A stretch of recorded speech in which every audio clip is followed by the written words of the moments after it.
Boker Tov à tous. Alors après qu'on a décrit comment Akadosh Baruch Hu, en fait, il avait déjà tout installé pour que l'histoire de Purim, elle se passe avec un miracle à la fin. Et donc maintenant, Esther, elle est dans le palais du roi et elle ne sait pas si elle va être choisie. Pour l'instant, elle a été prise et donc voilà, comme on a expliqué, elle est restée 12 mois et les crèmes et tout ça. Esther, elle a rien demandé.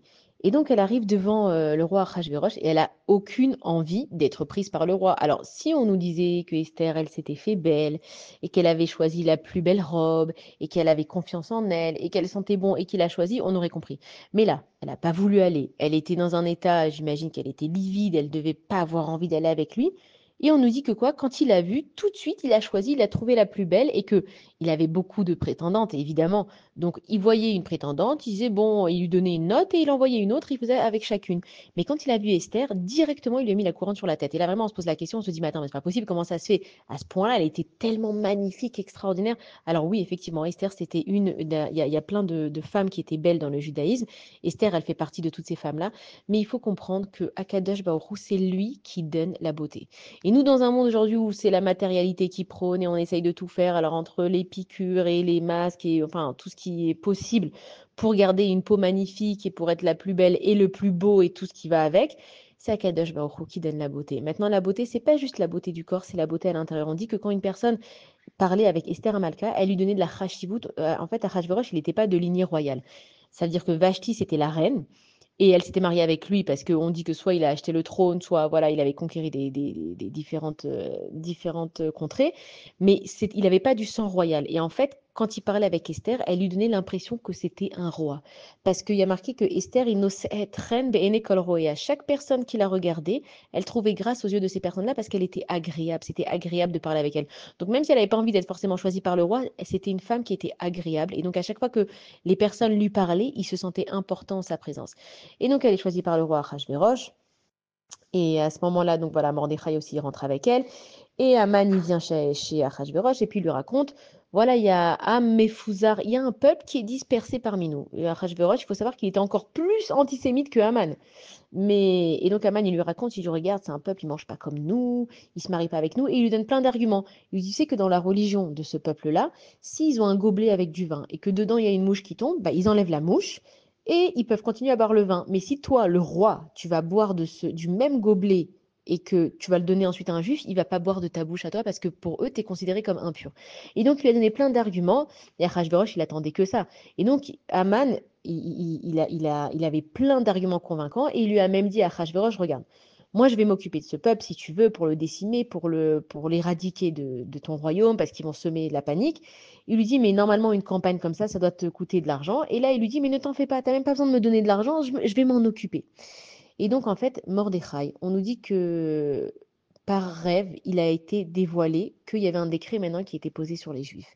Et donc, Mordechai, tout de suite, il a commencé à s'attrister, il a compris ce qui se passait, il est allé voir Esther, et il le met au courant de ce qui est en train de se passer, que le peuple juif, il va être exécuté, et que c'est une catastrophe, et qu'il n'y a aucun moyen de se défendre, et puis c'est pas comme aujourd'hui, ça veut dire qu'à l'époque, ils envoyaient des courriers, c'était scellé par la main du roi, il y avait le sceau, donc la bague, Achashverosh il avait donné sa bague à Aman, tout ce qu'il écrivait dans sa lettre et qui était signé avec le sceau du roi, ça pouvait pas être refuté, et ça prenait du temps, ça veut dire que les papiers, ils avaient été envoyés maintenant, et qu'il n'y avait pas le temps de faire les choses. Et donc vraiment une catastrophe. Et puis Esther Amalka, elle lui dit, écoute, mais qu'est-ce que tu veux que je fasse? Moi, je peux rien faire, je comprends, tu es dans la détresse, si tu veux, je prie avec toi. Et lui, il lui dit, est-ce que tu crois, il lui dit, Al Tedami Benafshi, ça veut dire, ne crois pas que ton âme va être sauvée.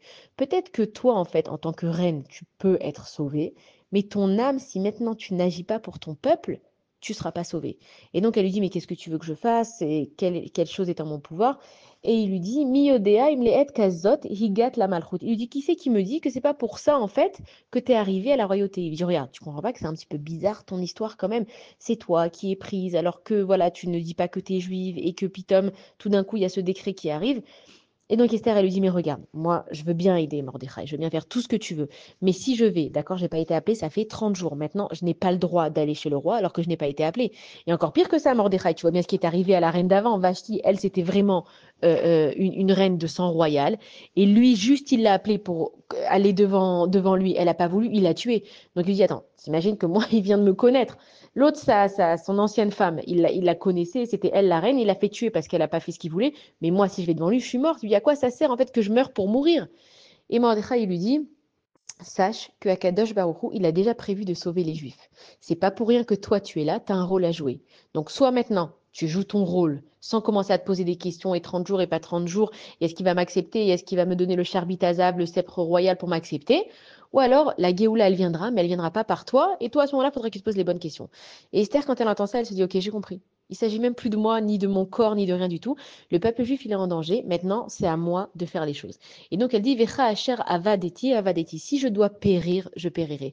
Ça veut dire que Esther, elle a dit je joue le tout pour le tout. Qu'est-ce que, en fait, je vais commencer à me rentrer dans des plans d'Akadosh Baruchou. Et est-ce que si je fais quelque chose, le roi, il va accepter? Comment ça va se passer? Et est-ce que je vais mourir? Esther, elle a dit mais je suis là pourquoi dans ce monde? C'est quoi la mort? On est immortel. Notre Neshama, quand elle meurt, elle revient chez Akadosh Baruchou.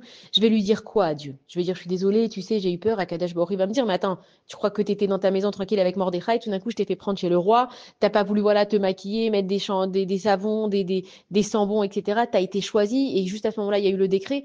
Donc Esther, elle a vite compris et elle a dit, ok, j'ai compris. Maintenant, c'est à moi de jouer mon grand rôle. Mordechai, mon mari, qui est le tzaddik de la génération, il me dit que je suis capable de le faire et tout est entre les mains d'Akadosh Baruch Hu. Et ça, il faut comprendre la grandeur à ce moment-là de Esther Amalka. C'est sûr que tu as le tzaddik de la génération, Mordechai, qui te dit allez, vas-y, ma fille, fais ce que tu as à faire. Alors, quand on ne l'aurait pas fait, nous, c'est le grand de la génération, il nous dit de faire un truc. La différence, c'est que Esther, dès qu'elle a compris que Akadosh Baruch Hu, il lui a fait des événements bizarres autour d'elle, elle s'est plus posé de questions. Alors que nous, justement, quand ça commence à être bizarre, c'est là qu'on se pose des questions. Mais c'est pas possible, tout ce qui m'arrive et tout ce qui me tombe sur la tête et comment je vais m'en sortir. Elle, plus ça a été bizarre, en fait, moins elle s'est posé de questions. Et là, elle a dit, ok, j'ai un rôle à jouer. Bechacher avadeti, avadeti. Si je dois périr, je périrai. Elle avait plus peur. Et alors, on expliquera aussi quand elle s'est rendue devant, demain Bezrat Hashem, quand elle s'est rendue devant Achashverosh, qu'est-ce qui s'est passé à l'intérieur d'elle. Mais à ce moment-là, elle a pris une décision et elle a dit, je vais faire ce que j'ai à faire, tout simplement parce que j'ai un Dieu et que je suis juive et que nous, chez les juifs, on fait ce que Dieu y demande. C'est tout sans se poser de questions. Bezrat Hashem, demain, on raconte la suite.